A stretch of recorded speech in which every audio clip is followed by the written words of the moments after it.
100 rated chess. But you have to play the Bongcloud, and you must remain the king on that square. This is definitely not my first time playing the Bongcloud. I've played these games before. Way too easy. We get a 155 from Japan. d4. Okay, since I have to Bongcloud, e5 is kinda forced. Knight f3. Alright. Here we go. King to e7. All set. Now my king stays on this exact square and should never move for this entire game. One of the biggest threats for my king is definitely my opponent's dark square bishop. Therefore, if he can somehow blunder it as early as possible, that will be very convenient. I solemnly swear that this guy is not a paid actor. Very convenient though. Queen d3. That threatens queen e4 check, which actually forces my king to move. So I guess d6. I should have played d5 instead. What am I doing? Knight c3. Aha. He wants to castle queenside, and you guys may don't know this, but this guy has been playing very fast ever since the beginning of the game. 0.1 seconds, 0.1 seconds, 0.1 seconds. He basically pre-moved 4 moves in a row. So now I suppose he has also pre-moved his castle.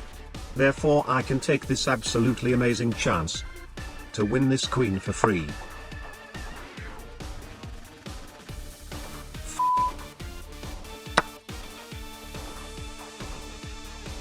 Why didn't he pre-move this time?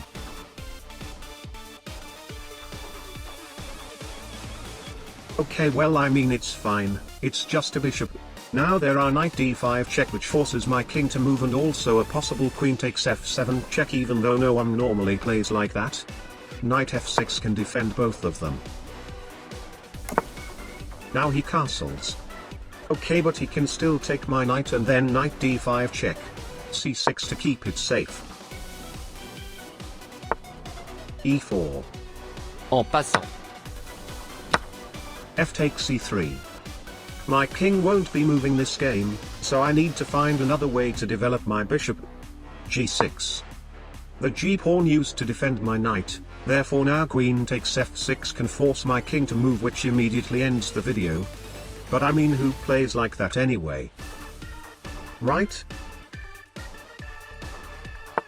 Of course. h6. If he didn't take my knight last move, he won't take my knight now. I never had any doubts.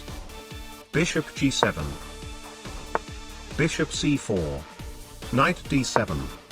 The knight on d7 disconnects my queen from my d-pawn, so now there is queen takes d6 forcing my king to move, but of course this guy is obviously strong enough not to make any of those insane moves. Right? Of course. That blunders a knight. Bishop b3. a5. Rook f1. That blunders a bishop. a4. A desperado. Rook takes a4. c3. Knight e4. Queen back to e1.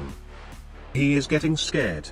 I don't think I can win his queen for an early resignation anymore. We'll go for his king instead. Queen h4 check. g5. Queen h5. Queen a5. Some people may say that moving my queen away from my king at this time is extremely risky for the video. But I believe this guy knows my attack is too dangerous, and thus he'll retreat his pieces back to his base to defend his king. Knight takes g5. Aha. He noticed that his queen's way back was blocked by his own knight, therefore he sacrificed the knight to make way for the queen. Absolutely brilliant.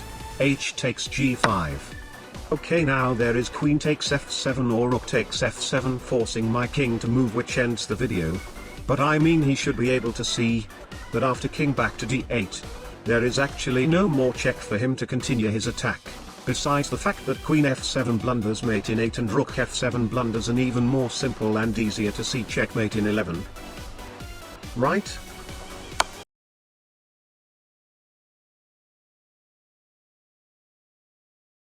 What the f-